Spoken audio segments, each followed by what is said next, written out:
de estar prácticamente de rodillas o insubordinados, y empezamos un proceso de antagonismo y de confrontación. Su voz llama la atención, su nombre despierta total interés. La CAM efectivamente tiene ya una experiencia de lucha de más de 20 años. Héctor Yaitul, el hombre que hace unos días llamó a la resistencia armada en la macrozona sur. A veces esta imagen que ponen acá del tipo duro, digamos, yo lo que he visto es a un militante de causas sociales, hoy día la de su pueblo mapuche, ayer de la lucha contra la dictadura y el retorno de la democracia, digamos. Un puzzle cuyas piezas recogimos de su entorno, amigos cercanos, pero también adversarios, como el fiscal Mario Elgueta, quien sufriera un ataque el año 2008 por el cual Yaitul fue condenado a pena de cárcel. ¿Se puede hacer una correlación entre la llegada de Héctor Yaitul a la macrozona sur con el aumento de la violencia en la zona? Quiero ser muy responsable en esta respuesta. No tengo ninguna duda que a partir de esa fecha dio un giro en lo que significó las situaciones violentas de ocurrencia en la zona de Arauco. No tengo ninguna duda. ¿Quién es? ¿Cómo piensa? ¿Cuáles son sus orígenes? ¿Cómo se convirtió en la cara visible de la CAM y el conflicto mapuche?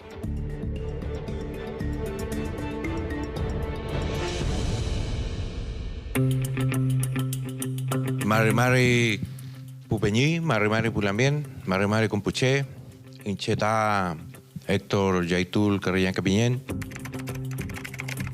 Fue en España en octubre de 2018. Héctor Yaitul, frente a estudiantes madrileños, más de una hora de definiciones, una aproximación a la figura del polémico hombre que llamó a la resistencia armada en la Araucanía. Valoramos todos aquellos esfuerzos que tiene la gente en que nuestros mapuches no se avergüencen de su condición mapuche, partiendo por ahí, y recuperar lo propio. No es fácil conseguir que hable el entorno de Héctor Yaitul. Varios desistieron, otros le pidieron su autorización, pero él les recomendó que no dieran entrevista. Sal a la derecha hacia ruta R525. Hola, Richard, qué gusto. Un gusto igual. Por suerte no nos pilló la lluvia. Mira, Héctor Yaitul lo conocí en el 2008, cuando asesinaron a Matías Catrileo. Héctor siempre él explica el porqué ellos se levantaron como organización. Desde su medio de comunicación local, Richard tomó contacto con Yaitul. El tiempo se encargaría del resto. Como que te hace un recorrido de toda la historia y cómo las comunidades han sufrido durante todo ese proceso de negación, de violación, de asesinato, de despojo. Para Richard, ahí está la clave para entender a Yaitul como cara visible de la resistencia mapuche durante tantos años. No es solo el mensaje, es la forma de comunicarlo. Queramos o no, las universidades, el hecho de que tú estudies, te genera y te entrega herramientas. Y obviamente el momento de poder tú tejer una palabra, tejer un discurso, evidentemente lo entregas de mejor forma, llegas de mejor forma, convences.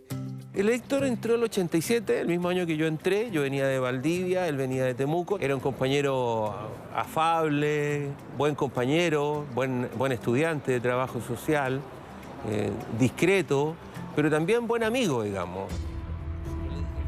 20 años tenía el entonces demócrata cristiano Norberto Díaz, actual presidente de la Federación Nacional de Trabajadores del Petróleo de Chile, cuando conoció al hoy vocero de la CAM. Ambos estudiaban trabajo social en la Universidad Católica de Valparaíso. Y él era un militante de la izquierda opositora a la dictadura. Él era un militante de las protestas, un militante de las convocatorias a trabajar para que la dictadura cayera, digamos. Él era un militante de la izquierda.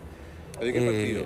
En ese tiempo yo lo vinculaba a él al Partido Comunista, después él se vinculó a la Juventud Rebelde, al Frente Patriótico.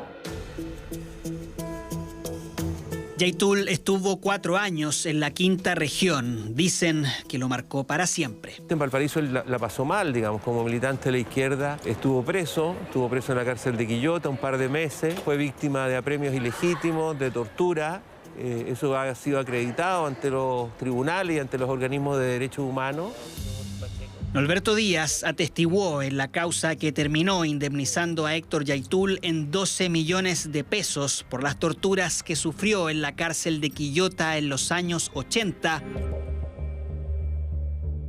Abandoné todo, abandoné el marxismo y me someta a reconstruir y a buscar en lo mío, en mi pueblo, y desde ahí buscar, digamos, el sentido a la vida revolucionaria mapuche.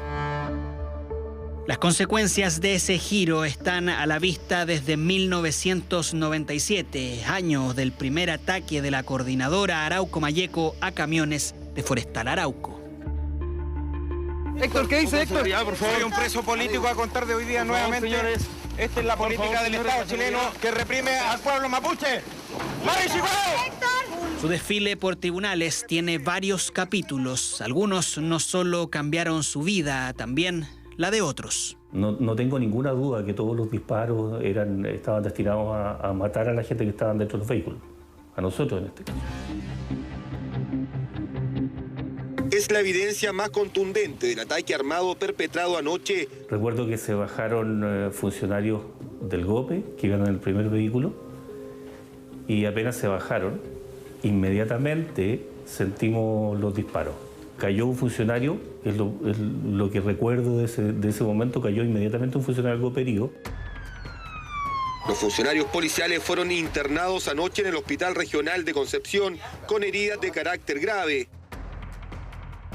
En ese entonces, el fiscal Elgueta investigaba precisamente a la coordinadora Arauco Mayeco. Su comitiva venía de prestar apoyo a las víctimas de un ataque incendiario cuando el viaje fue interrumpido en Puerto Choque.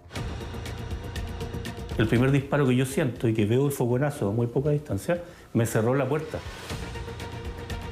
El apoyacabezas de la camioneta, de mi asiento, quedó perforado por todos lados. Yo tengo la certeza que si ese detective a mí no me agacha en el momento en que logró hacerlo, que me toma el chaleco y me tire hacia abajo, esos disparos que llegaron al apoyacabezas habrían llegado directamente a mí. Y lo más probable es que no te estaría contando esta historia. Héctor Yaitul y otros 3 comuneros fueron condenados por homicidio frustrado contra el fiscal Elgueta. Esta es la política del Estado que persigue a los mapuches.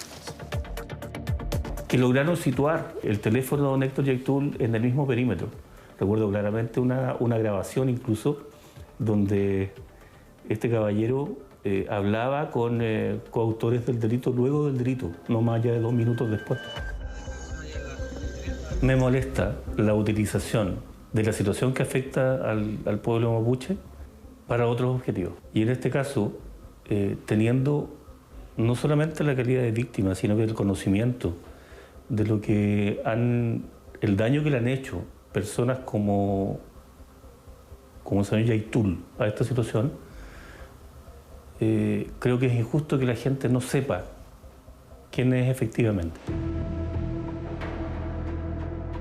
En prisión, Yaitul hizo noticia por una huelga de hambre que obligó a intervenir al gobierno, el Instituto Nacional de Derechos Humanos y también a la Iglesia. Entendía que la muerte de alguno de ellos habría sido un desastre, en todo sentido, humano, familiar, social, y conversé mucho con él. Lo fui a ver a la cárcel varias veces, conversamos largamente. La huelga duró 86 días, pero el nexo entre Yaitul y el arzobispo de Concepción no terminaría ahí. Un capítulo por muy pocos conocidos, pero que ya le contaremos. Antes, es necesario hablar del funcionamiento de la CAM sin su líder, los 5 años y un día que Yaitul estuvo preso. En tema mediático, de hacer vocería, evidentemente la CAM ahí bajó su vocería, no había una persona, una figura estable, hablando, tirando el discurso, sino desde ese entonces la CAM solo salían comunicados públicos, más no vocería. Hace poco llamó a la resistencia armada en la macrozona sur, algo que sorprendió a muchos, no a quienes lo conocen. O sea, el discurso claramente es el que se ha mantenido hasta el día de hoy, que es el tema de la recuperación territorial, de recuperar el territorio antiguo de las comunidades mapuche y bueno, y el proyecto político que tiene la CAM, que es el control, o sea, no recuperar el territorio, pero no por las instituciones legales del Estado, sino en este caso por el control territorial, que significa que las comunidades tomen posesión del territorio. Él tiene un pasado, en este caso, violento, que no solamente está circunscrito a lo que ocurrió conmigo o como ocurrió con el grupo de nosotros, sino que es anterior. 4 atentados incendiarios se adjudicó la CAM tras el llamado de Yaitul. Aún así, hay quienes creen que se trata de una posición política más que una declaración de guerra. Si realmente la coordinadora Arauco Mañeco hubiera tenido armamento para los atentados, tantos atentados que se le adjudican, no me digan que en 27 años no iban a pillar nada. Y hasta el día de hoy no han pillado nada serio. En una oportunidad incluso encontramos en un ingreso a un sector del lago Yeuyeo una casa que estaba escondida dentro del bosque, al lado de la comunidad. Y en esta casa encontramos explosivos, armamento, y cuando me refiero a armamento, me refiero a un fusil M16, municiones, y había planos incluso de una tenencia. Prefiero ni siquiera comentar qué unidad policial era, pero era una unidad policial de la zona. Yaitul se ha opuesto a negociar con todos los gobiernos y es que no solo quiere recuperar tierras, lo que busca es la autonomía del pueblo mapuche. Que con aquellos que no se plantean en esos términos, no tenemos buena relación. Hay una postura en estos grupos de control territorial y yo creo que para ellos vulneramos el control territorial. ¿Qué tan flexible es la muñeca de Héctor Yaitul? Respondería a un llamado al diálogo. ¿Es la persona indicada para sentarse a la mesa? Siempre he dicho, tanto él como desde la CAM, que ellos en algún momento se pueden sentar a conversar con el gobierno, con el Estado, pero con las problemáticas de base, las problemáticas de fondo sobre la mesa. Mientras eso no suceda, es imposible. Creo que debe analizarse la historia completa. La de don Héctor Yaitul no se inicia este año, ni el año pasado. Todo eso debe analizarse para ver y evaluar la calidad de una persona como interlocutor.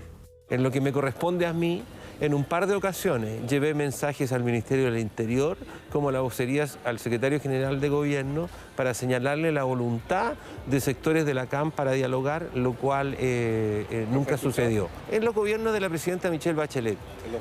En los dos. Él tiene un anhelo de un gran diálogo nacional de mucha profundidad del pueblo mapuche con el Estado de Chile. Yo pienso que ha faltado esa capacidad de magnanimidad, de grandeza, para poder hablar al respecto.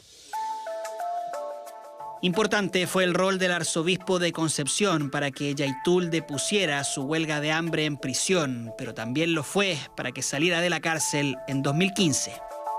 Tanto los informes de Gendarmería como los tribunales le permitirían a él salir durante el día si encontraba un trabajo. Me llamó la familia Yaitul para ver si los podía ayudar, porque se le cerraron todas las puertas. Y yo ahí encontré una injusta discriminación. Fernando Chomalí le ofreció trabajar en el albergue de la iglesia, aprovechando su formación como trabajador social. Si la autoridad judicial cree que una persona está capacitada para salir y encontrar un trabajo, yo no veo ningún motivo para no dárselo, porque una cosa es la justicia y otra cosa es la venganza. Tras cumplir condena, Héctor Yaitul volvería a ser detenido en más de una ocasión, la más resonada en 2017 en la denominada Operación Huracán. ¡Viva la lucha del pueblo! 25 días de prisión preventiva que terminaron cuando se demostró que las pruebas en su contra eran parte de un montaje de carabineros.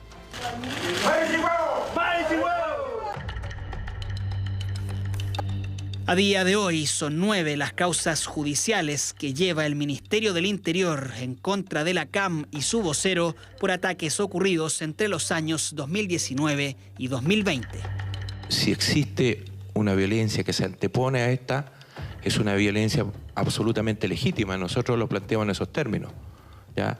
Pero esta es una violencia enmarcada, muy acotada en el ámbito de la autodefensa y la resistencia. ¿Es el camión suyo o no? Sí.